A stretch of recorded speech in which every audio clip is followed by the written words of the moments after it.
Welcome to the Brazen Traveler. I'm your host, Lady Veronica. Join me as I venture on and off the beaten path. If you're going to travel, be brazen. Join me in this episode as I travel to Glencoe Forest in the Scottish Highlands, where I investigate how to become a lord or lady by visiting Highland Titles Nature Reserve. Along the way, I check out a few castles and towns.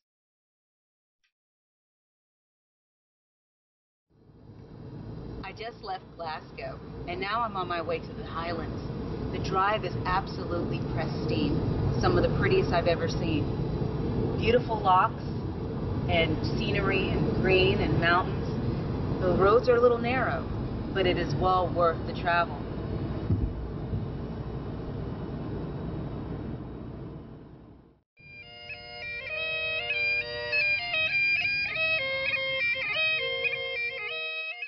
You never know what you're going to find in Scotland when you get off the beaten trail. Behind me is a castle. It's called Castle Stalker, and it's only accessible by boat.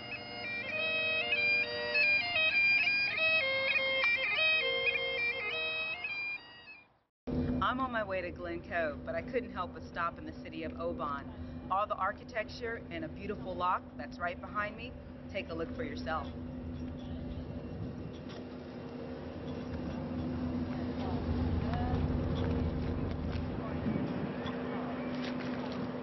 Oban, which means Little Bay in Gaelic, is a small town that has a population of approximately 8,500. It has panoramic views and has become a haven for tourists, composers, and artists. It is also the seafood capital of Scotland. I have arrived in Glencoe, paradise found.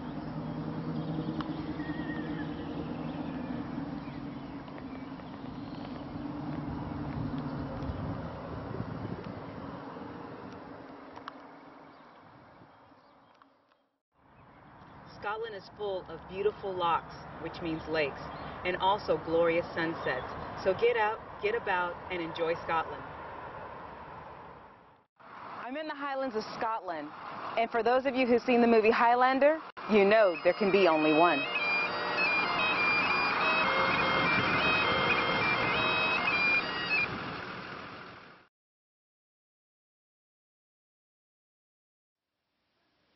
Hello, I'm Lady Veronica. I'm here in Glencoe, Scotland. And if you've ever wanted to be a lord or a lady, now is your opportunity. Joining me today is Stewart Borland, and he's with me, and he's with Highland Titles. Stewart, can you tell us about how Highland Titles got started? Yeah, it was quite funny, really.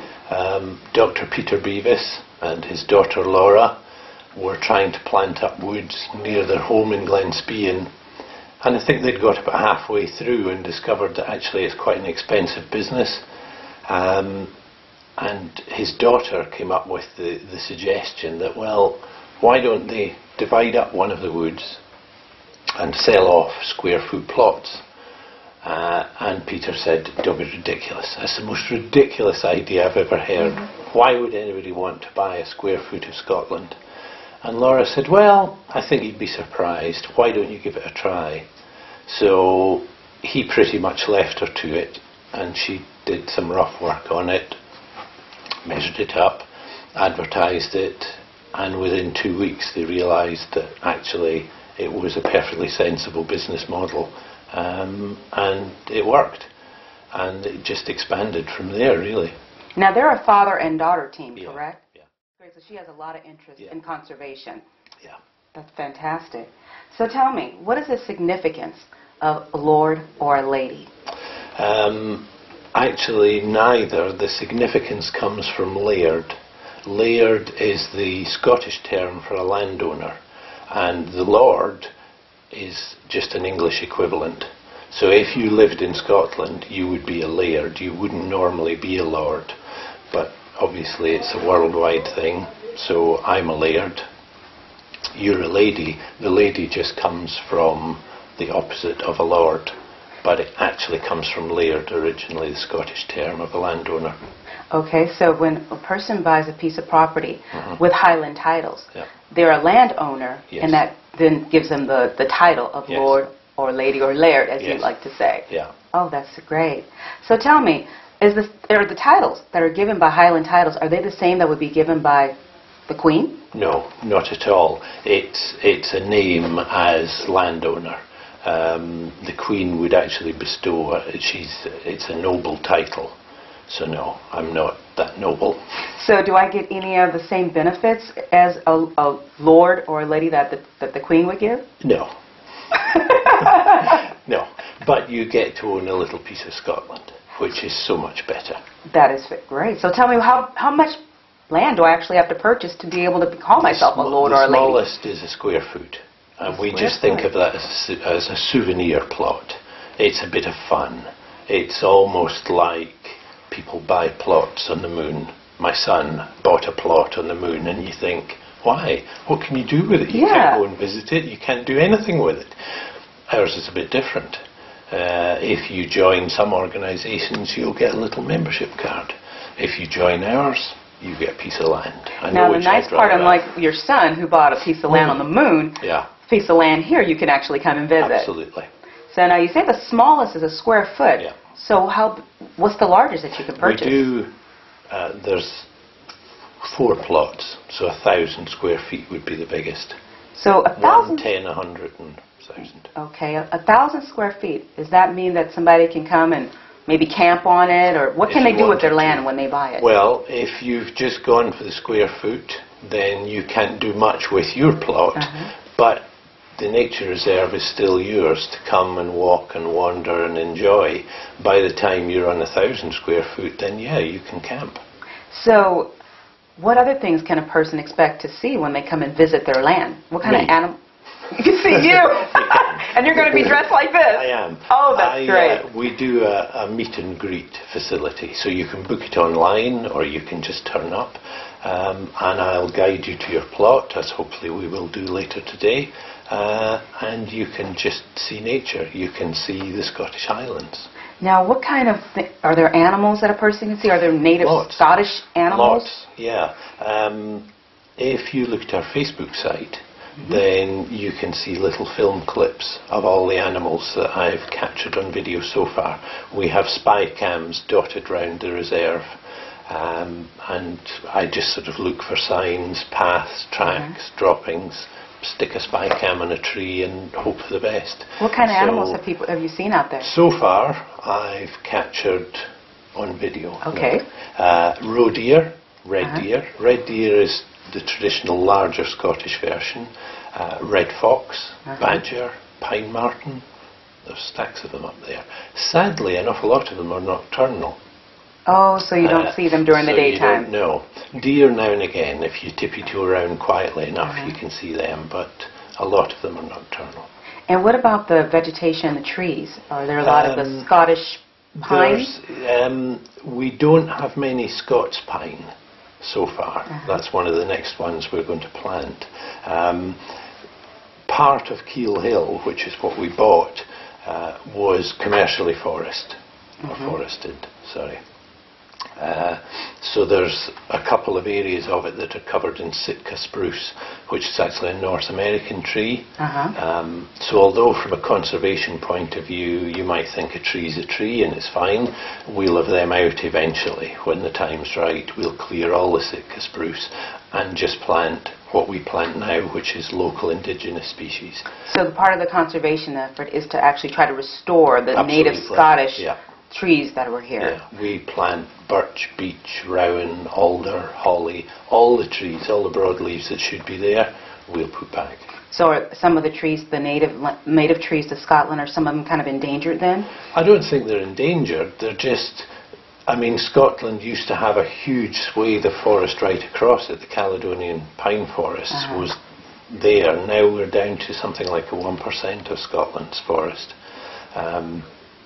And we have partners that we sponsor, like Trees for Life, who are specifically trying to restore a huge area of Caledonian pine forest. They do mostly Scots pine. We do a whole mixture, a traditional mix, if you like. So when a person buys a piece of land, they're not only getting a title of Lord and Lady, but they're also helping in the conservation efforts. That's really what it's all about, especially when you're talking of a souvenir plot. people do it for a laugh. And that's the 1 square foot would be considered a souvenir plot. They buy it for you because you're the lady who has everything. What on earth can I get you? I'll get you a square foot. It's a joke. It's a bit of fun. But even that small purchase puts money into the conservation of the whole reserve. That's wonderful. So can you tell our viewers also, I would think, being I live in the United States, when I buy a piece of land in the States, you have to pay property taxes. Yeah. So are there ongoing taxes and expenses with this land? No taxes, no expenses. So if I buy a square foot, there's no expense. But you're telling me the same thing is true when I buy 1,000? Yep, absolutely. How is that possible? It's just the way the ownership works. Okay. And how is the land actually kept up and managed throughout the year? We have volunteers who work locally, because it's not just let's buy some land and let's stick some trees on it. You have to do more than that. We walk quite a careful line between building a nature reserve for nature, but then also giving access to everybody who wants to come and see it. So we construct footpaths, we repair old ones, we work on fencing. There are other species that invade open land, like bracken, rhododendron, beautiful flower in your garden, but it spreads like crazy in a wild wood. So there's things we have to take out, there's things we have to restore, repair, build. The most recent big project that we've just finished, which you'll see later, is we've just built a loch in. Small loch, which will be superb for wildlife, looks beautiful, so we tweak and we enlarge and we change as we go. Wow, that's really great that you guys do so much. So I'm assuming it's open all year long. If I wanted to come and visit, or any of my viewers, if they'd like to come and visit, they can come any time of the year? Yes. But what is actually the best time to come and visit? That's quite difficult. You would probably think I'll go in summer. Yeah. But that's not necessarily the best time. It's really busy, the roads are really busy, and there's midges, our little biting insects. Yeah, I've heard about those. Yeah. If you come spring and autumn, the weather is very often better than the poor kids and their school holidays in the summer. There's no midges, it's quieter, and the views and the lighting is just stunning. Okay. But then you've got the winter as well, with the snow and so anytime. So any time of the year. You can book a meet and greet visit online, and I'll be there. So if you come any time of the year, you're going to be there. So long as you book a visit, yeah. Now, is there a certain time of the year that maybe all the landowners get together? We do. In fact, we're about to have our second one. Last year we had a gathering where we invited all over the world, anybody, come and see your land and stay at the iconic Glencoe house hotel, and it was marvellous. So we're doing another one, 14th, 15th of May, I think it is this year, and they're coming from the States, Canada, Australia, literally all over the world. So how are you have actual landowners that are in different parts of the world? If you name a place, I think I could probably... So if I said... Brazil, Barbados, you name it. Russia, I've had visitors from Russia. I'm only going by the ones I've seen. Wow. Actually met and taken around the land, and it's literally everywhere. Australians are in the lead a little at the moment, so you need to get this program out there. Americans, we've got to catch up. You've got to catch up. You can't have the Aussies winning. There's Australian flags everywhere. We need stars. Well, we're going to work on that. Yeah. Now, with your title, when a person gets a title from Highland Titles, this is what they get, correct? Yeah, that's it. That's the pack. And in this packet, you actually get a certificate. Now, on mine, it says Lady Veronica of Glencoe. So I am a titled landowner in Scotland. I'm Lady Veronica of Glencoe, and you can also be a landowner here in Scotland. So tell me, Stewart, are there other things that you guys are into in terms of other things that people should know about Highland Titles? We work with what we call partners, other people that we support that have the same sort of goals as we do. So we give donations to the Wildcat Foundation, Wildcat Haven. We work with the RSPB, Royal Society protection of birds. And as I mentioned earlier, we donate to Trees for Life because they're replanting the pine forest. So yeah, we've got a few partners that we sort of work with. And when you said wildcat, that is the Scottish... Yes. It's a Scottish animal. Very endangered species. They're counting it in hundreds now. There's so few left. So I have a permanent spy cam on a spot. I'm just hoping, but I haven't. So you're hoping that one day to find one on the property? I'd love to, but I haven't yet. So that doesn't mean it's not there. They're hard to find. Just mean it hasn't been found. Maybe he's nocturnal. Well, yes, he will be. They all are. So, Stewart, I have a question for you. When I become a lord or a lady, can I legally change my name to lord or lady? You can, yes. I don't know a jurisdiction where you can't. I'm better at the UK than the States. The only thing that I know of that you can't change in the UK is your driver's license, because here there is no designation. It doesn't say Mr. Stewart Borland or Mrs. Veronica or whatever. So anything that has a Mr. or a Mrs. on it to start with can become a laird, a lord, a lady, yeah. Okay, great. Thank you. Thank you, Stewart, for joining us today. Now I'm on my way to Glencoe Wood to visit my plot. Once there, Stewart will give me a guided tour. We will visit my plot using GPS coordinates. Welcome to the Brazen Traveler. This is the off-the-beaten-path part of the show. Right now I'm on my way to see my plot at Highland Titles.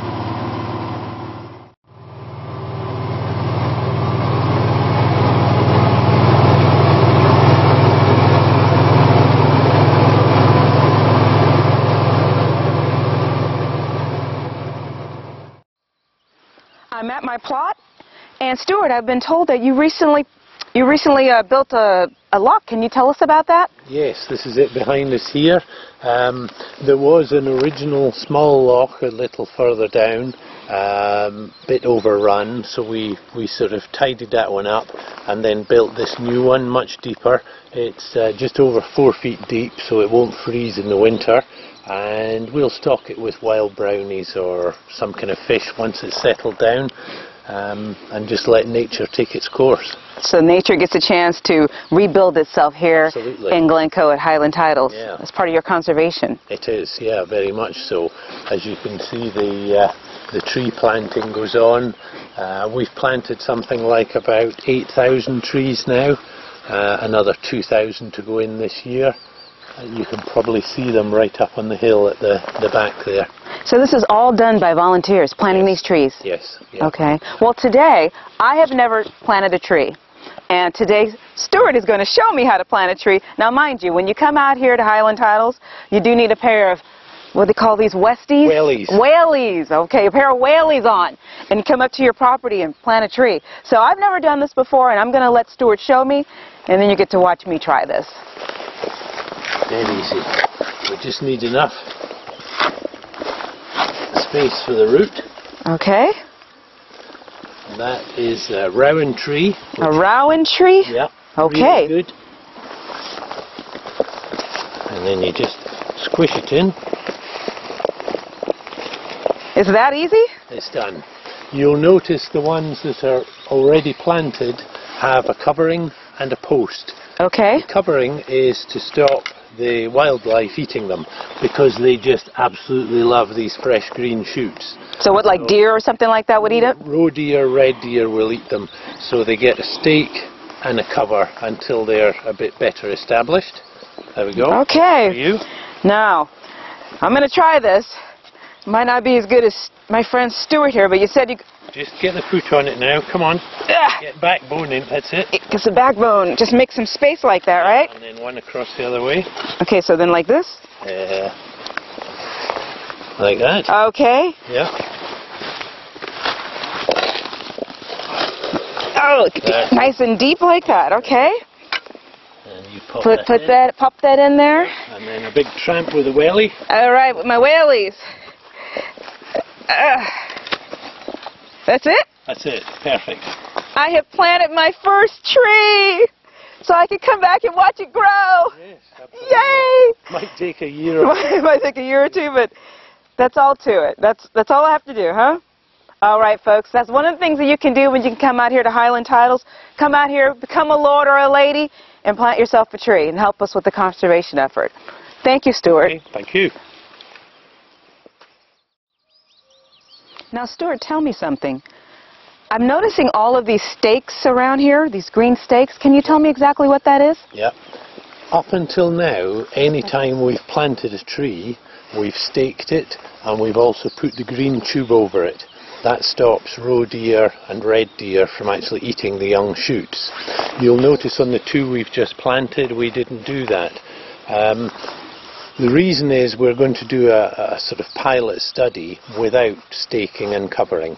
The logic being that the deer can't eat them all, and from a purely cost point of view, it costs more to stake and tube them than it does to buy the tree. Okay. And it doesn't actually look as pretty as just what A we bare planted. tree. So the idea is we'll plant more trees, it'll cost us less, it'll look nicer, and hopefully they will be stronger, sturdier trees, because the trials suggest that in tubes and staked they don't form such a strong root bond, so they're more easily damaged by the wind. Basically, they just blow over. So it's kind of going back to the old way. It is. It's more traditional, more cost effective, and hopefully it'll look more natural. Well, that's great.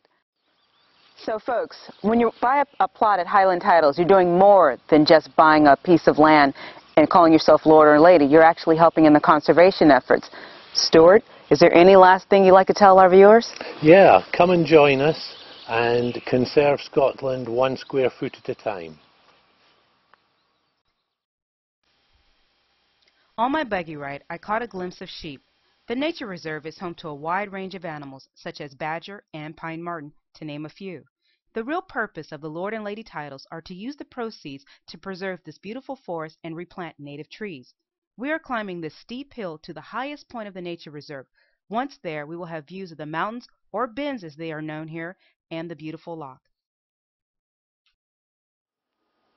One of the most wonderful things about coming to Scotland is that you oftentimes, if you're lucky, can get a chance to hear a bagpiper. I'm with my friend here, John McCallum. He's going to play a little bit of music for you. But I'm also wanting to point out that we're here at Loch Lenny, which is the highest point at Highland Titles. John, will you play something for us? Certainly. All right.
John, I heard you have actually a story you'd like to share with our viewers. Yes, it's an American that came over here on holiday.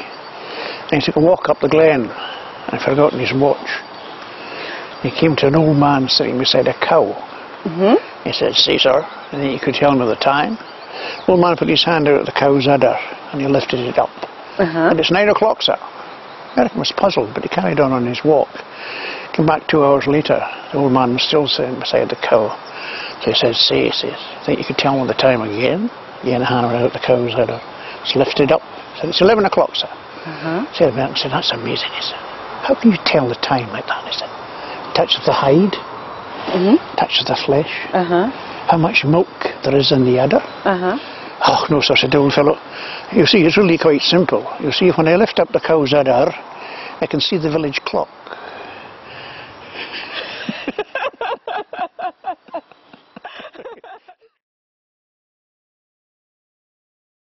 I'll play an American one for you. Oh, yeah. Oh, yeah.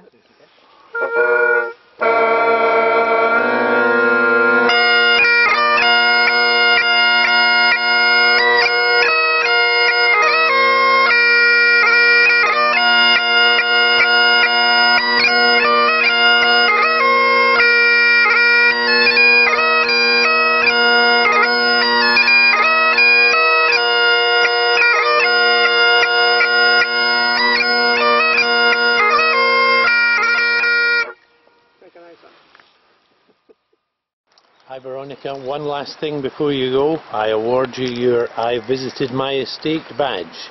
Wow, thank you very much. I visited my estate at Highland Titles. For the Brazen Traveler Scotland series, that's a wrap. The wrap-up. How to become a lord or lady. Things you need to know. Laird, lord, lady refer to a landowner and is also a title. Ben is a mountain peak. Loch is a lake. We means little or very small. And city names can be difficult to pronounce because many are in Gaelic.